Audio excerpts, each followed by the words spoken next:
Hey, how's it going? It's Craig. I'm out in the garage and today we're doing brand new code for the DMD clock. Let's take a look.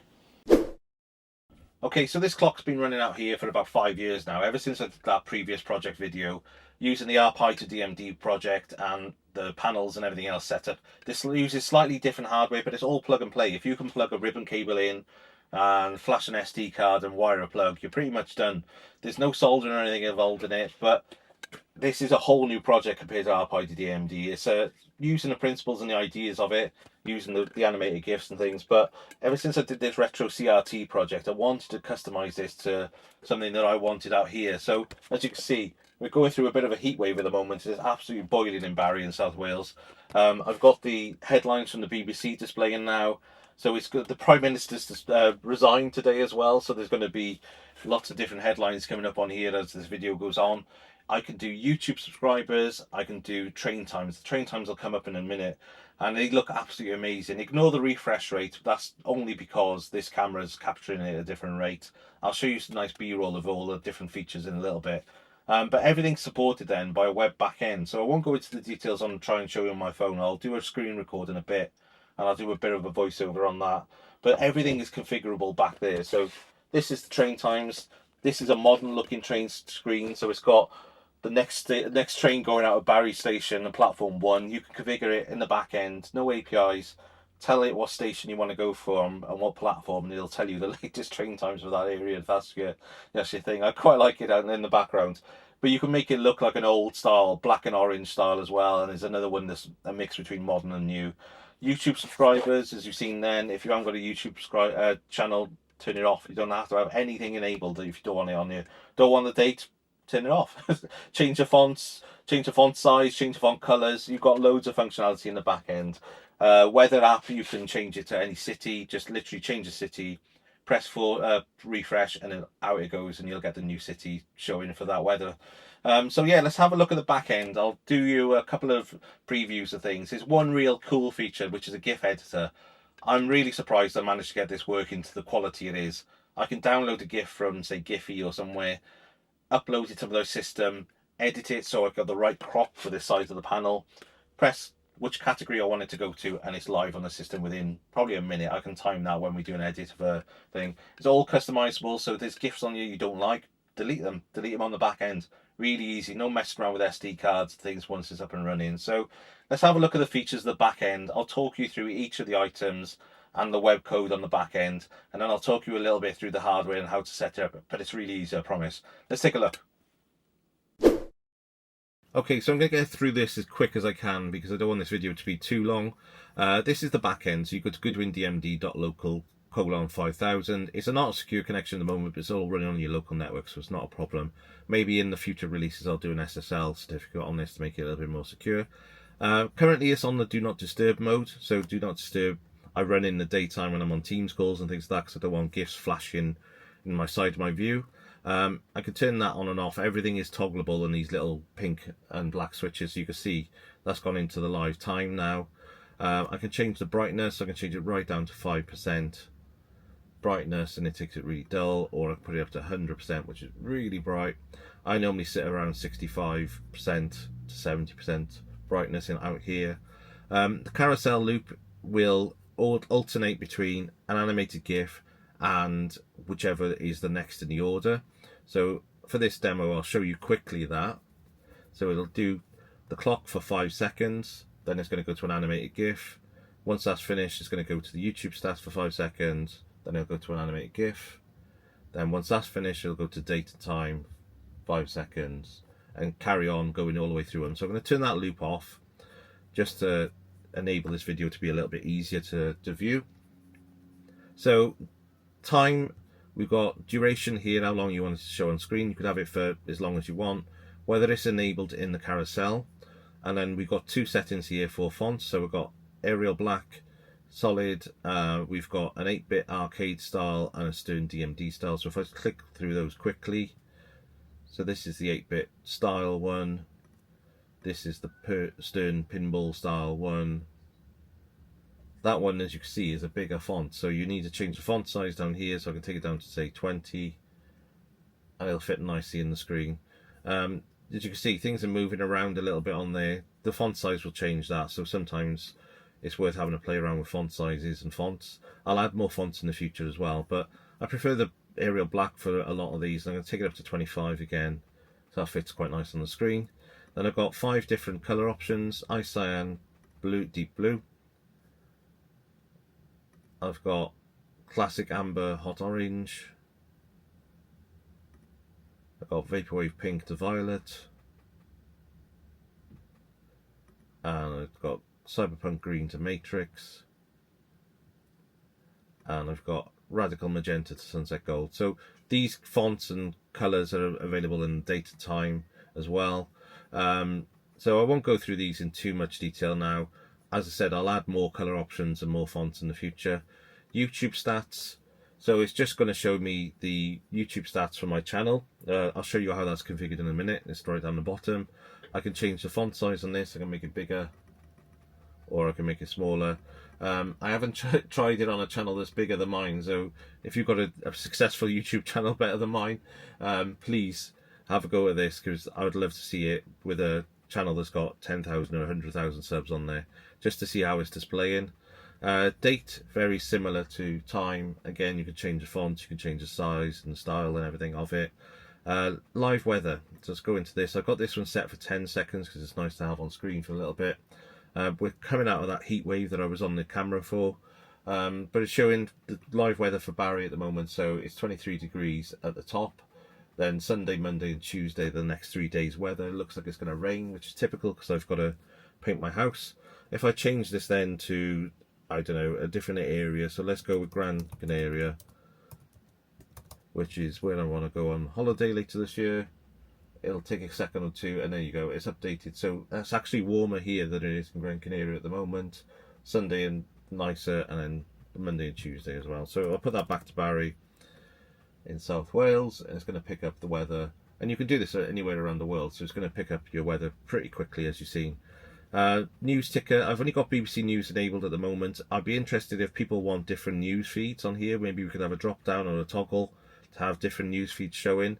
I've got this to display for 30 seconds, so if I click force to view, I can see that it's got 5 news headlines, and it's going to show me the latest news headlines. You can sync here if you feel that they're out of date. You can just sync them and it'll update, and pull them off of the API website, the BBC News API news feed. But yeah, let's have a look, see if we can get some other news feeds for different countries around the world. GIFs, if I enable this now, because we're not on the carousel version, it's just going to keep looping until I click force view and go through different options. So there you go, it's going to, every time I click force view, it's going to pick a new GIF at random. I can enable all the different categories here or disable them depending on what you want. We'll go into the GIF editor in a second because I want to time creating a new GIF. So you go as an Akira one from the animation setup. Departure boards for train time. So again, I've got this set for 20 seconds. It's enabled in my carousel. I click force view and it shows me the current train time. So this is my modern view. This is the preferred view I have in here. You can change the station code and which platform, and then you just click update board and it'll update that information. It does take a couple of seconds just to draw that information down. Then I've got 3 views. So I've got the modern layout, which you can see at the moment. I've got a dark mode, which is a bit more traditional style, orange on black, with a white timings for each station, and then whether it's on time, cancelled, delayed, whatever, the font will change on the right hand side as well. Then I've got a bit of a hybrid, so I've got an orange bar behind the station times, which is quite nice as well. So I'll do more preset colours and options in there. Let me know what you need and what you fancy, and I'll have a look if I can build them out as well. But I prefer this kind of modern style train times, which is quite nice. Settings down here, you've got your Wi-Fi settings and passwords. You may need to connect via an Ethernet cable just to add these in the first time. Then you connect to Pi and it puts those settings down to your Raspberry Pi. YouTube API settings, I'll put a link in the description of the download file in the config area, how to set up this API. It's fairly straightforward. You just have to go to a Google managed website, say what API you want to create, and it'll give you a key that you put in here, and this is your channel ID. Again, I'll show you how to get that in the details. So let's go back up. We'll go to the GIF Studio. So this is on a slightly different URL. It's on Goodwin DMD local 5001. This is our panel area, so you can draw in here with colors if you want to. You can scroll down and see all the GIFs that we've got, or you can filter them by category. So if I go to, I don't know, let's go to consoles, for example, I can see all the GIFs that are in here for consoles, and I can say, let's go to Game Boy Advance, and I'll click preview on that one, and there we go, there's that Game Boy Advance editor coming up on here. So that's how that Game Boy Advance one looks on as a preview. I can delete it, I can edit it, I can do what I want with it. Again, similar in any other things. If I've got cartoons, I've only got 2 in here, 2 Sonic ones, so the Sonic cartoon type animations, so Sonic running, and then Sonic, I think it's jumping across lots of different things. There you go. More animated style rather than gameplay type things. So let's go into show all. We'll get all our GIFs up. I'll show you one of my Goodwin's Place ones, which I've created myself in a separate package and then imported. So let's have a look at creating our own GIF. So we can go into Giphy.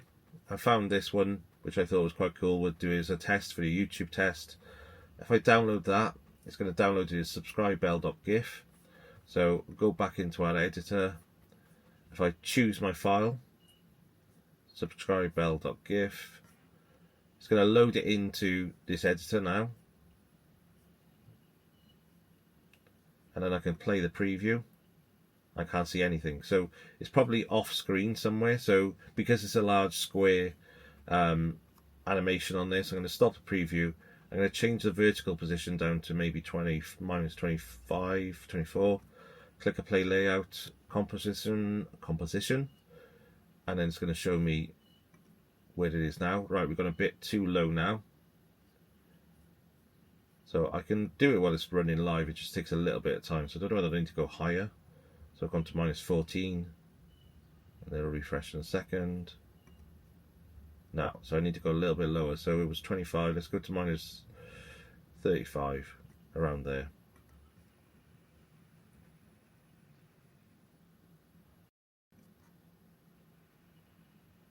There we go. I think it needs to go maybe 1 or 2 pixels down. So if I go to 33, stop it. I'm being really fussy now, but this would be saved and live on my system if I wanted it to be. So there we go, right in the middle. There's your subscribe element of that. So I'm going to put this as, call it YouTube subscribe in general art. I'm going to save it to the Matrix Vault. So it's saved as a file now. It'll come up and give me a notice. So if I go back to my dashboard, if I turn them all off, apart from general art, and then click force view, and there we go. There's our subscribe animation. Okay, so let's give you a quick overview of the hardware. This is a power supply. So this is a power supply that gives me 5 volts out, 230 volt in the UK, standard 230 volt plug. These I think can be powered on 110 as well, but get a power supply that works for your region. Gives you a 5 volt out and a decent amperage, because the amperage is needed for both the panels and for the Raspberry Pi. This I got connected into a USB-C to power the Raspberry Pi, so just a standard USB-C. I've snipped the other end off and wired it into there for now.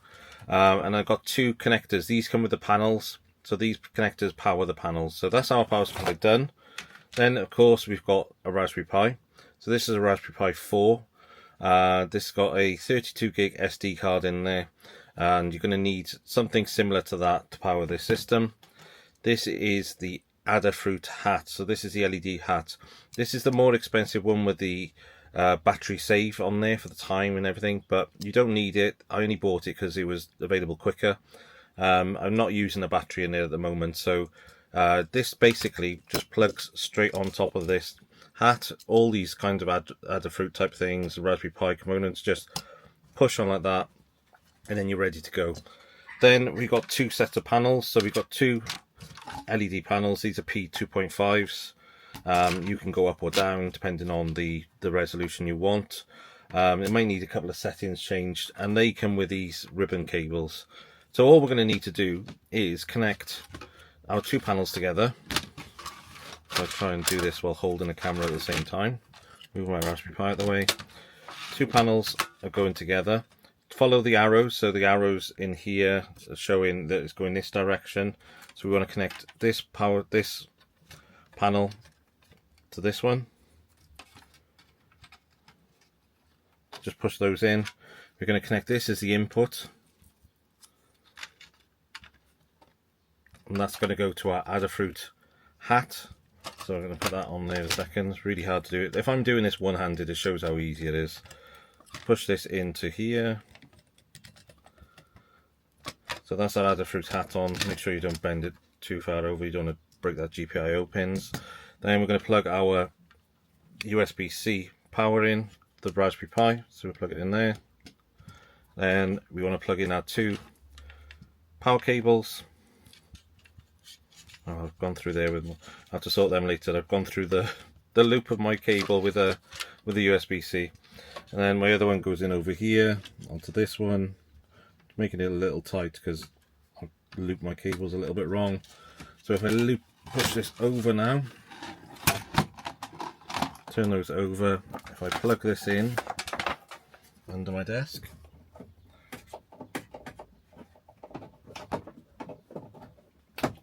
That in, that's powered up. We can see a green LED has come on here.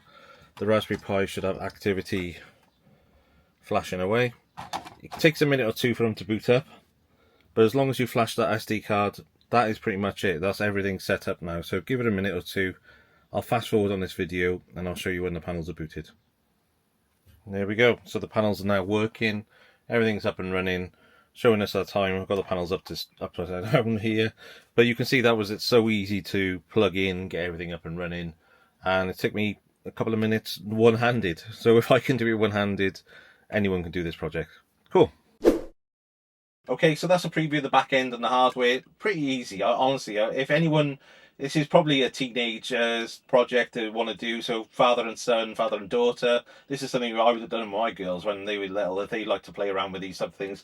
My daughter now programs robots for school kids in summer camps and things like that. I think she would love to be able to build one of these and set it up for like a kid's project in a school or something.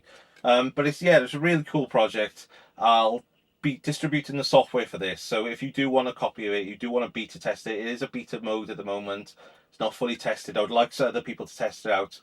Let me know in the comments down below and I'll get you the copy of the SD card. So all you got to do is flash it to the SD card, plug all your parts together, your Adafruit hat, your Raspberry Pi, plug the SD card in there, wire up your power supply, and you're good to go. Get your Wi-Fi settings in there as well, and yeah, absolutely amazing. So this is a really cool project. I hope you've enjoyed it. I've enjoyed building it. I've enjoyed coding it. It's been a couple of late nights out here getting things ready.